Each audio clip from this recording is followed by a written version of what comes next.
히브리서 8장 1절에서 2절 말씀 같이 읽습니다.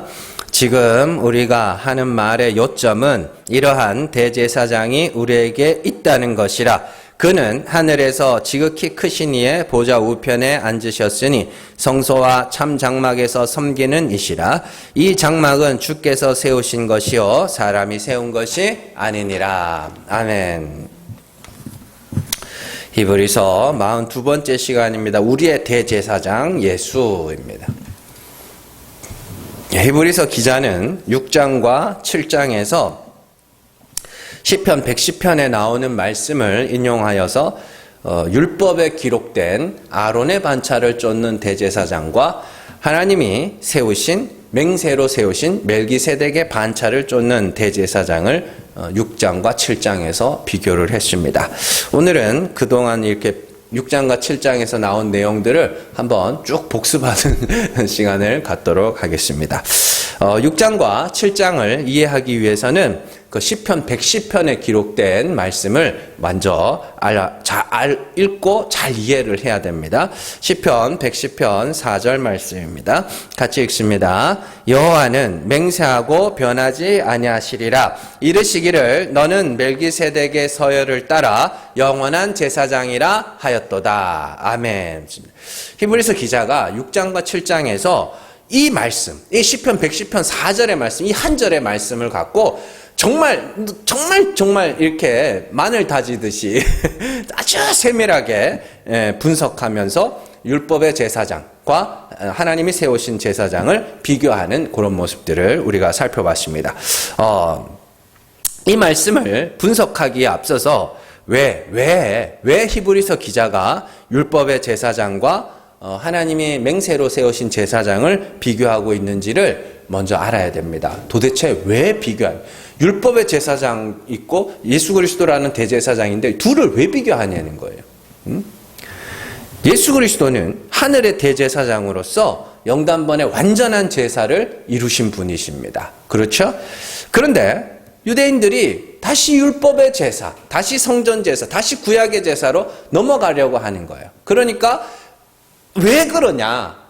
그렇게 넘어가면 안 된다라는 이야기를 하기 위해서 계속해서 이걸 비교하고 있는 것입니다. 그래서 율법의 제사의 불완전함과 예수 그리스도의 제사의 완전함을 비교함으로써 다시 율법의 제사로 넘어가지 않도록 하기 위해서. 그죠? 그러니까 제사, 우리하고는 지금 이 시대를 살아가는 우리하고는 아무 상관없잖아요. 그죠? 지금은 예루살렘 성전도 없어졌고, 요즘에 짐승 잡아다가 제사 드렸다가는 진짜 큰일 납니다. 깜빵 갑니다. 근데요, 구약의 제사는 없어졌는데, 그 흔적이 남아있어요. 그게 뭐냐면, 자꾸 이 땅의 것을 위로 올려보내겠다는 시도. 내가 뭘 하면 하나님이 이걸 받으시겠지? 내가 돈을 내면 하나님이 이걸 받으시겠지? 이런 식의 이 희생제사식의 신앙입니다. 그게 아래의 것들을 위로 올려보내겠다는 그런 시도. 그것도 안 되는 겁니다. 그러니까 그렇게 들으시면 됩니다. 자, 히브리서 6장 4절에서 6절 말씀 같이 읽습니다. 한번 빛을 받고 하늘의 은사를 맛보고 성령에 참여한 바 되고 하나님의 선한 말씀과 내세의 능력을 맛보고도 타락한 자들은 다시 새롭게 하여 회개하게 할 수 없나니 이는 그들이 하나님의 아들을 다시 십자가에 못 박아 드러내놓고 욕되게 함이라. 아멘. 있습니다. 거기 말씀해 보시면은 6절의 말씀에 타락이라는 단어가 나오죠. 자, 이 타락이라는 단어는 예수 그리스도로 말미암아 죄 사함을 받고 나서 그리고 다시 죄를 짓는 그 타락이 아닙니다. 만약에 이 타락이 그 타락이라면 천국 갈 자 아무도 없습니다. 아무도 없습니다. 예수 믿고도 우리는 죄 짓고요. 그리고 성경이 말하는 죄는 밖으로 나타난 죄가 아닙니다. 이미 죄는 그 마음에서 시작하는 거라 그러잖아요. 그러니까 이 타락을 예수 믿고 죄 사함 받은 자가 다시 죄 지면 지옥 간다 이런 식으로 받으시면 안 됩니다. 여기서 말하는 타락이라는 건 비유에 걸려 넘어진다라는 뜻입니다. 제가 말씀드렸죠. 파라핍토, 파라볼레 이게 세트라고. 그래서 비유가 있고 이 파라핍토 이건 비유에 걸려 넘어지는 이렇게 되어 있습니다. 그래서 이렇게 됩니다. 율법의 제사장과 율법의 제사는 예수 그리스도라는 하늘의 대제사장과 예수 그리스도의 십자가라는 영단번의 완전한 제사를 모형으로 하고 있죠. 그런데 히브리서 기자가 모형을 비유라고도 이야기를 합니다. 자, 히브리서 9장 9절에서 10절 말씀 같이 읽습니다. 이 장막은 현재까지의 비유니 이에 따라 드리는 예물과 제사는 섬기는 자를 그 양심상 온전하게 할 수 없나니 이런 것은 먹고 마시는 것과 여러 가지 씻는 것과 함께 육체의 예법일 뿐이며 개혁할 때까지 맡겨둔 것이니라. 아멘. 이 보시면 9장에 보면 이걸 모형이라고도 하고요. 8장에서는 모형이라고도 하고 9장에서는 이걸 비유라고도 합니다. 그러니까 모형이나 비유나 같은 것이죠. 그리고 이 비유는 어떻게 해야 된다 그래요? 10절 말씀. 육체의 예법일 뿐이며 뭐 할 때까지? 개혁할 때까지 맡겨둔 것이라. 개혁이 뭐예요? 개혁이. 갈아엎는 거? 네? 개혁이 뭐예요? 비유가 해석이 되면 그걸 개혁이라고 이렇게 이야기를 합니다. 그러니까 번역을 이렇게 해놓은 거예요. 그냥. 그러니까 이걸 그냥 단순히 우리가 아는 단어의 뜻으로만 해석하시면 안 됩니다. 비유는 반드시 뭐예요? 해석이 돼야 되죠. 자, 우리가 예수님께서 비유로 많이 말씀하시죠. 4가지 밭의 비유, 뭐 어린 양, 이른 양의 비유, 뭐 2 아들의 비유. 그건 진짜 그렇게 읽어야 되는 거예요? 그걸 갖다가 할 말이 있는 거 아닙니까? 비유가 그런 거라니까요. 그러니까 모형이라는 건 성전에서 드려진 모형, 대제사장과 뭐 예법과 씻는 것과 뭐 이런 모든 것들이 뭐라 그래? 비유라 그러잖아요. 그건 뭐래요? 진짜로 해석이 돼야 됩니다. 그걸 개혁이라고 하는 것이죠. 그래서 개혁이라는 건 해석이라는 개념입니다. 그러니까 이거 다음 주에도 배우고 할 건데 모세가 성전을 지을 때 어떻게 지었어요? 네? 그냥 자기가 보고 성전을 이렇게 지으면 좋겠다 이러면서 지었어요? 아니죠. 하늘에 있는 것을 보고 지었다 그러죠. 자, 솔로몬 성전은 어떻게 지었어요? 솔로몬 성전. 하나님이 영감으로 내게 성전의 설계도를 주셨고 나는 그걸 그대로 그렸고 그래서 그 설계도를 받아서 솔로몬이 어떻게 해요? 지었어요. 그죠? 그래서 하나님이 성전을 짓는 자들에게 지혜의 영을 부으십니다. 왜 그래요? 왜 줘요? 왜 지혜가 필요해요? 성전 짓는데. 그 지혜가 무슨 지혜냐면 설계도대로 짓는 지혜입니다. 우리는 지혜로운 건축자라 그러면 어때요?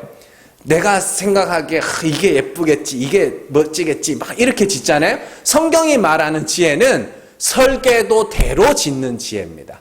하늘에서 본 것대로 짓는 지혜입니다. 그래서 하나님이 성전을 짓는 자들에게 계속해서 지혜의 영을 부으시는 장면이 거기에 나오는 겁니다. 그래서 솔로몬도 뭐 받아요? 지혜를 받죠. 그 지혜 물론 재판하는 지혜이긴 합니다. 재판하는 지혜이기도 합니다만 그건 성전 짓는 지혜이기도 합니다. 성전 짓는 지혜가 뭐예요? 설계도대로 짓는 거. 그래서 그러면 결국에는 뭐예요? 뭔가가 있다는 거 아닙니까? 하나님이 설계도를 주셨고 하나님 하늘에서 본 것을 그대로 지었다는 건 진짜가 있다는 거 아니에요. 하늘에 있는 것이. 그걸 그냥 모형으로 지어놓은 거 아닙니까? 그러면 이걸 왜 줬겠냐고요, 하나님이. 진짜를 알라고. 이런 게 있다라는 걸 알라고 주신 거죠. 그래서 예수께서 오셔서 자, 성전 제사 받지? 그 제사가 뭔지를 예수님이 뭐예요? 직접 십자가를 통해서 우리에게 보여주신 거 아닙니까? 그 진짜가 왔네요. 그럼 비유가 뭐 됐어요? 개혁이 된 거죠. 그러면은 다시 비유로 가면 돼야 안 돼요? 안 되죠. 진짜가 왔는데 다시 가짜로 가면 그게 타락이라니까요. 예전에 제가 성형외과 의사들이 하는 말을 한번 소개해 드린 적이 있습니다. 예배 시간에. 그래서 성형외과에 가면 좋은 카메라가 있습니다. 그래서 뭐 하냐면 이 성형 수술하러 온 사람의 얼굴을 그대로 찍습니다. 그러면 그냥 진짜 점하고 티하고 막 주름까지 다 나옵니다. 이걸 이렇게 컴퓨터 화면에 띄워놓고 이제 같이 보는 거죠. 이건 이렇게 고치고 저건 저렇게 고치고 뭐 이렇게 막 이야기를 할까요? 그러면 그 사진을 봤을 때 보통 이 사람들이 다는 아닙니다. 몇몇 사람들이 이건 내 얼굴이 아니라는 거야. 그 사진에 있는 얼굴은 내 얼굴이 아니래요. 그러면서 자기 이렇게 휴대전화, 카카오톡이나 뭐 이런 데 있잖아요. 프로필 사진을 한껏 보정한 사진을 보여. 이게 내 얼굴이래. 그러니까 그러면 이 성형외과 의사들이 너무 당황한다는 거예요. 제가 그런 말씀을 소개드린 적이 있죠. 근데 그런 일이 성형외과에서만 일어나는 게 아니고요. 그 동사무소에서도 그렇게 많이 일어난대요. 동사무소에 가면 주민등록증 만들어야 되잖아요. 주민등록증 만들러 이렇게 가면은 그 요즘에 이게 증명사진 같은 거 AI에다가 이렇게 입력을 하면 얘가 예쁘게 만들어서 줍니다. 그걸 갖고 간대요. 그 사진을 갖고 가서 오늘 내가 이렇게 화장도 안 하고 안 꾸며서 왔는데 이게 내 얼굴이라고 준대요. 그런 주민센터에서 이걸 보고 이렇게 보고 이거 안 된다는 거야. 이거는 주민등록증에 못 쓴다는 거야. 그런 일이 너무 많이 일어난대요. 너무 많이. 그게 뭐냐면 타락이에요. 그 꾸며놓은 사진이 뭐예요? 가짜죠? 이거 보정 없는 사진이 진짜죠? 그런데 이건 아니라는 거야. 보정 없는 사진은 아니라는 거야. 그래서 이게 가짜를 보고 이게 진짜라고 하는. 그게 타락이라니. 그게 예수 그리스도께서 하늘의 대제사장이어서 완전한 제사를 드려주셨음에도 불구하고 다시 구약의 제사로 가서 거기서 다시 제사를 드리겠다는 게 예수 그리스도의 십자가를 드러내놓고 욕되게 하는 겁니다. 머쓱하게 만드는. 야, 그게 모형이고 내가 원형이고 그건 비유고 이게 개혁된 게 왔는데 왜 너네는 진짜한테 안 오고 다시 가짜한테 가냐? 왜 나를 욕되게 만들어? 이런 이야기입니다. 히브리서는. 참 그렇게 멜기세덱에게 반차를 쫓는 예수 그리스도라는 제사장과 아론의 반차를 쫓는 제사장을 비교하는 이유가 그 이유입니다. 진짜가 왔는데 왜 가짜로 갈라 그래? 더 좋은 게 왔는데 왜 나쁜 거? 실수라고 이렇게도 번역을 하고 그랬거든. 왜 안 좋은 걸 자꾸 갈라 그래? 그렇게 해서 계속 비교를 하고 있는 겁니다. 자, 오늘 다시 우리가 이제 비교하는 거, 어떤 비교가 나오는가 하나하나 다 살펴보도록 할게요. 자, 첫 번째 비교는 맹세와 율법의 비교입니다. 맹세라는 것은 다투는 모든 일의 최후 확정이죠. 자, 그러면 무엇을 다투었는가? 뭐가 더 나은 것이며 뭐가 옳은 것인가를 다툴 때 제일 큰 권위, 제일 중요한 게 맹세라는 겁니다. 하나님은 율법에 아론의 자손들이 대제사장을 하라고 율법에다가 기록해 놓으셨죠. 그런데 시편 110편에는 하나님이 내가 맹세로 세운 제사장, 멜기세덱의 반차를 따르는 제사장을 세울 것이다 이렇게 이야기합니다. 그럼 사람들이 의아해하겠죠. 아론의 반차를 쫓는 제사장이 진짜야? 멜기세덱의 반차를 쫓는 제사장이 진짜야? 서로 이게 다투겠죠? 그러면 어떻게 해요? 하나님이 율법에 기록한 것보다 하나님이 친히 맹세하신 것이 더 큰 권위가 있다. 그런 이야기를 하는 것이죠. 자, 히브리서 6장 16절 말씀 같이 읽습니다. 사람들은 자기보다 더 큰 자를 가리켜 맹세하나니 맹세는 그들이 다투는 모든 일의 최후 확정이니라. 아멘. 그렇게 했죠. 제가 그래서 이거 설명을 드리면서 일기장에는 배추김치 그죠? 설계할 때는 깍두기 이래가지고 내가 맹세코 나는 깍두기가 더 좋다 하면 내가 일기장에 배추김치가 좋다고 적어놨을지라도 깍두기를 더 좋아하는 게 맞는 것이죠. 그렇게 설명을 해드린 거야. 같은 거예요, 지금. 아론의 반차를 쫓는, 다 아론의 자손, 율법에는 아론의 자손들이 제사장을 하라 그래 놓고, 시편 110편에 멜기세덱의 반차를 쫓는 제사장, 이거 어떻게 된 거야? 어느 게 더 좋은 거야? 어느 게 더 나은 거야? 다툼이 생기잖아요. 거기서 하나님이 맹세로 세운 제사장이 더 나은 제사장이다. 이렇게 설명을 하는 것이죠. 자, 두 번째 비교가 예수님과 아브라함과의 관계입니다. 자, 아론의 반차를 쫓는 대제사장, 아론의 반차를 쫓는 대제사장은 레위 지파에 속한 사람이고 레위 지파는 아브라함에게 속한 사람이죠. 그렇죠? 그런데 멜기세덱은 어떤 사람이에요? 아브라함에게 복을 빌어준 사람입니다. 그래서 축복은 높은 자가 낮은 자에게 빌어주는 것이죠. 그러면 멜기세덱이 아브라함에게 축복을 빌어줬으니까 멜기세덱이 아브라함보다 더 높은 사람이네요. 그죠? 그런데 예수님은 아론의 반차를 쫓는 대제사장이 아니라 멜기세덱의 반차를 쫓는 대제사장이죠. 그러면 예수님은 누구보다? 아브라함보다 더 높은 사람이 되는 것이죠. 그래서 예수님과 아론의 반차를 쫓는 대제사장이 서로 비교했을 때 예수님이 훨씬 더 나은 제사장이다. 그렇게 비교를 하는 것입니다. 히브리서 7장 6절에서 7절 말씀 같이 읽습니다. 레위 족보에 들지 아니한 멜기세덱은 아브라함에게서 10분의 1을 취하고 약속을 받은 그를 위하여 복을 빌었나니 논란의 여지 없이 낮은 자가 높은 자에게 축복을 받느니라. 아멘. 이 말씀은 11조에 대한 교훈의 말씀이 아니라고 그랬습니다. 누가 더 큰 자인가, 누가 더 나은 자인가에 대한 말씀이에요. 예수님은 멜기세덱의 반차를 쫓는 제사장이며 멜기세덱은 아브라함에게 복을 빌어준 사람으로서 아브라함보다 더 큰 사람이죠. 자, 그렇기 때문에 멜기세덱의 반차를 쫓는 대제사장이신 예수님은 아브라함의 후손으로 나타난 레위보다 또 레위의 자손의 후손으로 나타난 아론의 반차를 쫓는 제사장보다 더 나은 제사장, 더 큰 제사장이다. 이렇게 비교를 하는 것이죠. 그리고 세 번째 비교는 예수님이 유다 지파의 혈통으로 오신 것입니다. 자, 구약의 제사장은 레위 지파의 혈통으로 나죠. 근데 예수님은 유다 지파의 혈통으로, 육신으로는 유다 지파의 혈통으로 오셨습니다. 하나님은 멜기세덱의 반차를 쫓는 영원한 대제사장이라는 것은 절대적으로다가 레위 지파의 후손으로 오면 안 됩니다. 그렇죠? 레위 지파의 후손으로 오면 그 사람이 율법을 따라 난 제사장인지 하나님의 맹세로 세운 제사장인지 알 수가 없게 되는 것이죠. 이해되시죠? 그래서 예수님은 절대로 레위 지파로 오시면 안 되는 겁니다. 자, 그래서 예수님은 레위 지파와는 아무 상관없는, 제사와는 아무 상관없는 유다 지파로 오셨다고 이야기를 합니다. 히브리서 7장 11절 말씀 같이 읽습니다. 레위 계통의 제사 직분으로 말미암아 온전함을 얻을 수 있었으면 백성이 그 아래에서 율법을 받았으니 어찌하여 아론의 반차를 따르지 않고 멜기세덱의 반차를 따르는 다른 한 제사장을 세울 필요가 있느냐. 아멘. 14절 말씀 15절 말씀 같이 읽습니다.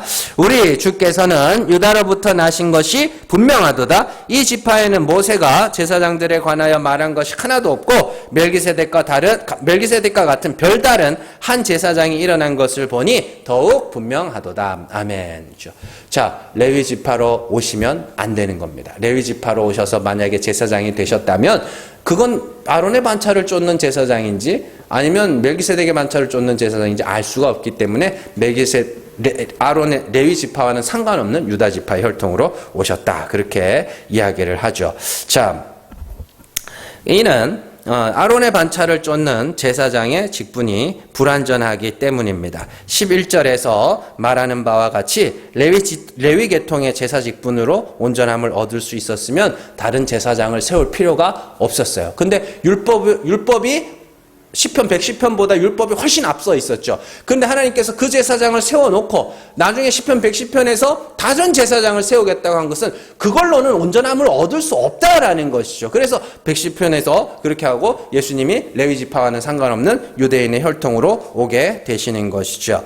자, 그런데 여기서 제가 또 하나의 예수님이 유다 지파의 혈통으로 오신 또 하나의 이유에 대해서 설명을 해드렸습니다. 그건 레위 지파와 이렇게 아론의 반차를 쫓는 제사장을 비교하는 것과는 좀 별다른 내용입니다만은 예수님이 유다 지파의 혈통으로 오셨어야만 하는 이유가 있습니다. 왜냐?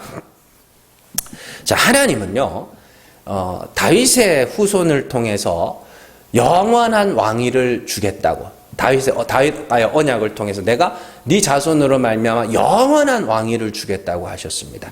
그리고 다윗의 후손으로 오신 예수 그리스도 그 왕입니다. 영원하신 왕이죠. 자, 다윗은 유다 지파고 하나님이 약속하신 다윗의 후손은 예수 그리스도입니다. 그래서 예수님은 유다 지파로 나신 것이 확실한 것이죠. 그래서 예수님은 다윗의 언약을 이루는 영원한 왕으로서 오셨습니다. 여기서 중요한 사실이 하나 있는데, 자, 예수님은 멜기세덱의 반차를 쫓는 제사장이라고 그랬습니다. 그런데 이 멜기세덱이 희한한 사람이죠. 왜냐하면 살렘 왕 멜기세덱이라고 그러죠. 살렘을 샬롬으로 해석해가지고 평강의 왕이요. 멜기세덱이라는 이름 자체가 의의 왕이라.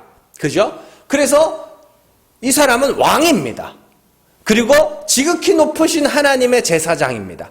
그러니까 멜기세덱은 뭐예요? 왕이면서 동시에 제사장인 것이죠. 그런데 유대 나라에서는, 이스라엘 나라에서는 제사장과 왕이 분리되어 있었습니다. 같은 직분을 감당할 수 없었죠. 그래서 사울이 자기가 사무엘이 오지도 않았는데 자기가 그 제사를 드림으로 말미암아 사무엘에게 욕 진청 얻어먹고 막 그런 일이 생겼잖아요.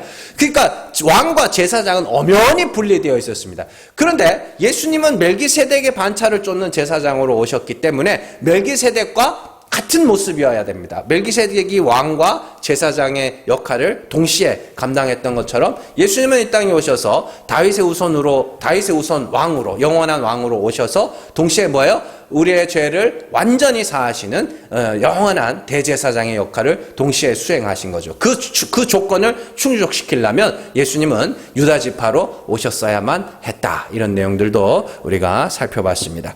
자, 그리고 네 번째 비교는 율법의 소망과 더 나은 소망입니다. 율법의 소망과 더 나은 소망.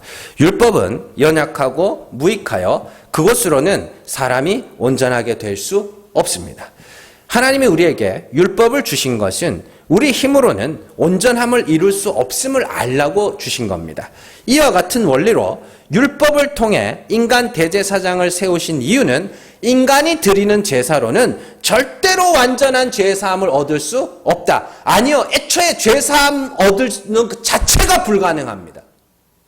제가 말씀드렸죠. 사람이 대신하려면, 누군가가 누군가를 대신하려면 두 가지 조건, 최소한 두 가지 조건을 갖춰야 되는데, 첫 번째로 그 사람에게는 죄가 없어야 됩니다. 그리고 대신 죄사함을 받는 사람과 적어도 동등한 가치가 있어야 된다고 그랬죠. 그런데 한낱 짐승이 우리의 죄를 사할 수 있다면 내가 그 짐승과 똑같은 존재가 돼버리는 것이죠. 그렇기 때문에 짐승으로 말미암아 드리는 제사로는 우리의 죄를 요만큼도 사할 수가 없는 겁니다. 자, 그래서 제가 막 그런 말씀 드리는 거예요. 내가 죄가 드러났으니 내가 그 죄를 갚아보겠다고. 그런 거 하지 말라. 하나님 앞에 회개하시라고 그런 거죠. 응? 히브리서 7장 18절에서 19절 말씀 같이 읽습니다.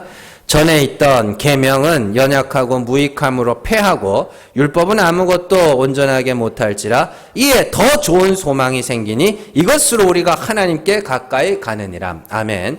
자, 전에 있던 계명은 연약하고 무익하여 패하여야 합니다.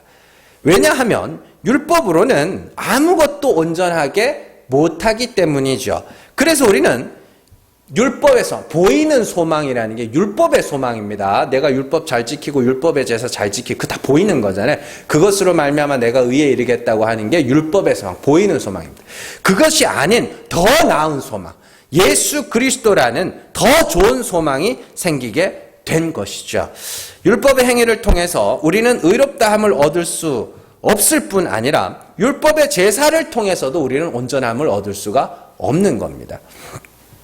우리는 예수 그리스도를 통하여 완전한 제사함에 이룰 수 있습니다. 그러나 중요한 것은 율법의 제사든 예수 그리스도의 제사든 우리는 다 죄사함을 받아야 하는 자라는 사실입니다. 이게 제일 중요한 겁니다. 그러니까 막 제가 히브리서 이렇게 설교하다 보면 저는 이렇게 준비할 땐 되게 재밌게 준비를 했거든요. 근데 설교 준비하다 보니까 재미가 없어요. 근데 한 가지 확실한 건 있습니다. 예수님께서 대제사장으로 오셨고 그 오시기 전에도 아론의 반차를 쫓는 대제사장들이 제사를 드릴 때도 그랬고 성경은 끊임없이 사람들에게 죄사함을 받아야 된다. 너희는 죄사함을 받아야 하는 죄인이라는 건 변하지가 않았습니다. 제사장의 직분은 아론의 반차를 쫓는 직분에서 예수 그리스도 멜기세덱의 반차를 쫓는 예수 그리스도라는 제사장으로 제사의 직분은 바뀌었다 할지라도 우리는 제사함을 받아야 하는 죄인이라는 사실에는 변함이 없는 겁니다. 그렇죠? 구약의 제사는 우리를 깨끗하게 못하지만 예수 그리스도의 제사는 우리를 깨끗하게 할 수 있다. 이 차이일 뿐이지. 구약의 제사에 속해 있는 사람들도 예수 그리스도의 제사 앞으로 나가는 사람들도 우리는 다 죄사함을 받아야 하는 죄인이라는 건 변함이 없는 것이죠. 사람이 구원을 받지 못하는 것은 죄가 많기 때문이 아니라 죄사함을 못 받았기 때문입니다. 그래서 다윗이 뭐라 그래요? 하나님이 원하시는 것은 제사가 아니라 상한 심령이다. 상한 심령은 뭐냐면 내 죄로 말미암아 애통해야 하는 겁니다.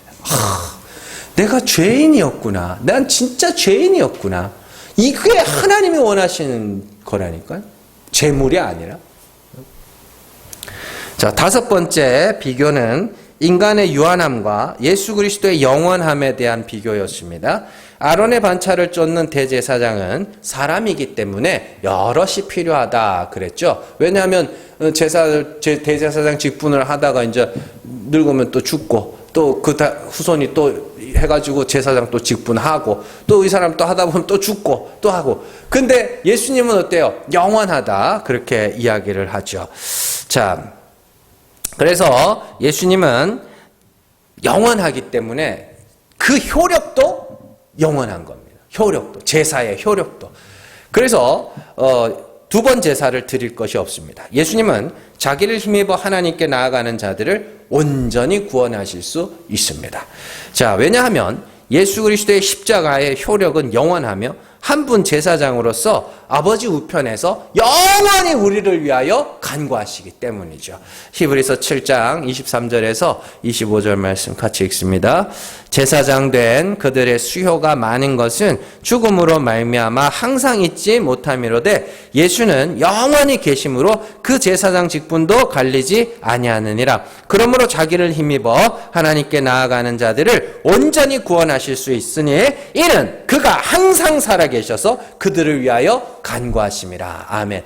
예수 그리스도의 제사의 효력은 영원하며 그 제사장 직분도 영원하며 또 아버지 보좌 우편에서 우리를 위하여 간구하시는 것도 영원하며 하나님 앞에 우리의 대언자가 되셔서 우리를 위하여 변호하시는 그 예수 그리스도의 직분도 영원합니다. 우리는 예수 그리스도의 힘입어 하나님 앞으로 나아가야 되는 겁니다.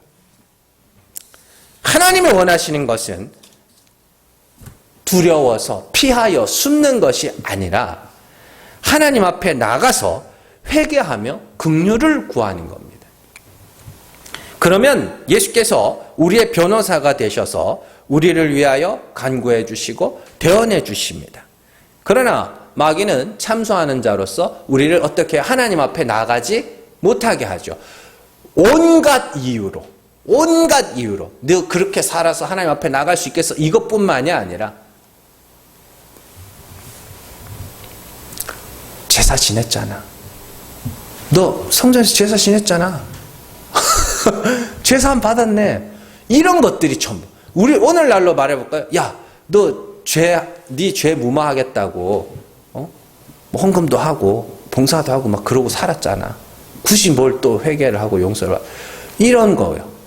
여러분들 그 가룟 유다 아시죠? 가룟 유다가 죽을 때 어떻게 죽었어요? 목매달아 죽었는데 왜 목매달아 죽었어요? 거기 보시면 뉘우쳤다 그럽니다. 자기가 예수님을 팔아먹은 것을 뉘우쳤다 그럽니다. 그러면 뭘 해야 되냐면 하나님 앞에 나와서 회개해야 됩니다. 그렇죠? 그런데 그 죄를 내가 감당하겠다는 거예요. 그래서 목매서 죽습니다. 근데요, 상식적으로 봤을 때 베드로가 더 나쁜 놈입니다. 진짜로요. 가룟 유다는 돈 받고 팔아먹었어요. 잘못했죠. 근데 어떻게 해요?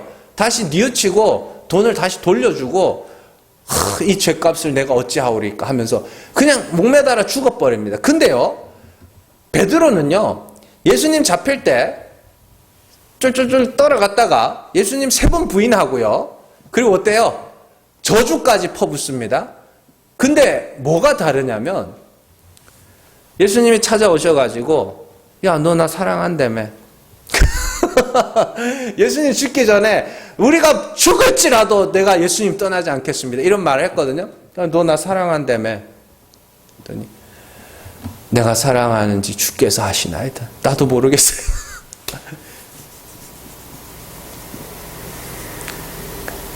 죄는 드러내놓고 용서받아야 되는 거지, 덮고 무마하고 그걸 또 어떻게 메우고 이게 아닙니다. 그런데 우리 이거 하나님이 이 땅에서 일어나는 일들이 하늘에서 일어나는 일들의 그림자거든요. 그러면 사람과 사람 사이의 관계에서도 그걸 어떻게 내가 잘못을 하면 잘못했습니다 하고 미안합니다 하고 그래 오케이 됐어 용서해 줄게 이게 있어야 되는 거지, 그걸 갖고 뭐 무슨 내가 미안하니까 돈 얼마 줄게, 내가 미안하니까 뭐 이거 밥 한 턱 낼게, 이거는 아닙니다. 이거는 정말로 자존심 상하는 거예요. 그걸로 무마될 수 있는 게 아니에요. 오죽하면 하나님 앞에서도 마찬가지겠죠. 하나님이 원하시는 건 하나님 앞으로 나오는 겁니다. 아모스 4장에 가면 아모스 4장 집에 가셔서 한번 읽어보세요. 돌아오지 않았다 시리즈가 있습니다. 제가 조금만 읽을게요. 자, 아모스 4장 6절에서 8절 말씀 같이 읽습니다.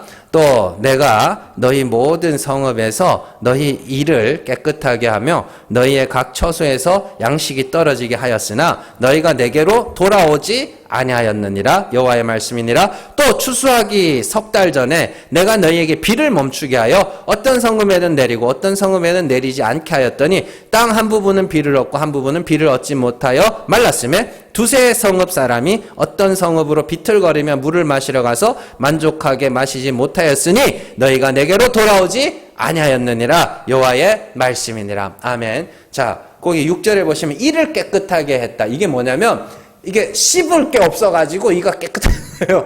먹을 게 없어가지고 이가 깨끗한 거죠. 그걸 이야기합니다. 하나님이 기근을 보내시고 가뭄을 보내시고 또 뒤에 보면 계속 나옵니다. 아모스 4장에 보면 뭐 하라고? 그러면 이걸 뭐 하라고 지금 보내시는 거예요? 기근을 왜 보내시고 가뭄을 왜 보내시는 거예요?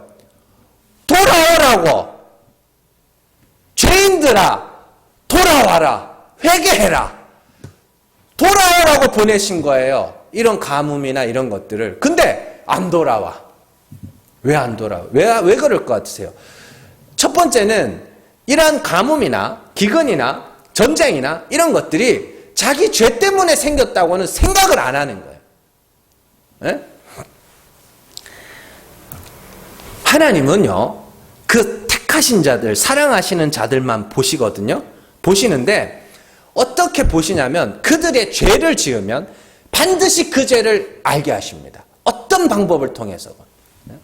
그래서 기근도 보내시고 가뭄도 보내시고 그래가지고 뭐 하라고? 내게로 나와서 죄사함을 받으라고. 근데 안 돌아와. 그러면 더 센 거. 이사야 1장에도 나오죠. 때리고 맞아가지고 저 터지고 그냥 온데 헌데가 나고 난리가 났는데 돌아오질 않으니 이게 싸매짐을, 상처난 데를 기름 부음을 받질 못하고 치료를 못 받는 거예요. 돌아오면 회복시켜 주는데 안 돌아와요. 근데 그들이 그렇게 하나님 앞에 저 터지는 걸 자기의 죄 때문이라고도 생각하지 못했지만 결정적으로 그들이 하나님 앞에 돌아오지 못한 이유가 뭐냐? 제사 때문입니다. 지난 시간에도 우리가 히브리서 1장에서 이사야 1장에서 살펴봤죠. 너희가 보이러 나오니 그냥 내 성전 마당만 밟을 뿐이니라. 마당에서 뭐예요? 번제 드리죠. 번제 드리고는 뭐예요? 거기서 난 제사 드렸으니까 내 죄가 사함받았어. 이러고 돌아가는 거예요. 그 제사로는 안 된다니까요. 아모스에서도 똑같은 나옵니다. 내가 너희의 절기가 지겹다. 번제가 즐겁다. 지겹다. 다 지겹다. 돌아와. 그 제사가, 그 제물이 너희의 죄를 살 거라고 생각을 하지 말라는 겁니다. 하나님 앞에 나오라는 거예요. 그러니까 얼마나 웃긴 거예요. 죄도 사하지 못하는 짐승의 제사를 갖고 제사 드려놓고 이제 내 죄 사함 받았어. 그러니까 어떻게 해요? 제사 드려놓고 왜 비가 안 온다 치자고요. 성전에서 제사 드려놓고 왜 비 안 주지? 나 죄사함 받았는데 왜 비 안 주지? 하나님이 원하시는 거는 재물이 아니었다니까요. 재물이 아니라 뭐예요? 주여 나는 죄인입니다. 나를 불쌍히 여겨 주시옵소서. 우리가 죄인입니다. 주님 불쌍히 여겨 주시옵소서. 이걸 원하는데 그걸 안 해요. 안 해. 그러니까 예수께서 하나님이 친히 예수 그리스도로 말미암아 제사를 드려주시고 뭐 하는 거야? 너네 재물 말고 나오라는 거예요. 그 그리스도의 이름을 힘입어 나와. 그러면 어떻게 해야? 내가 죄를 사해 줄게. 그렇게 이야기를 하시는 것이죠. 자, 마지막으로 아론의 반차를 쫓는 제사장의 부정함과 예수 그리스도의 완전함을 비교했습니다.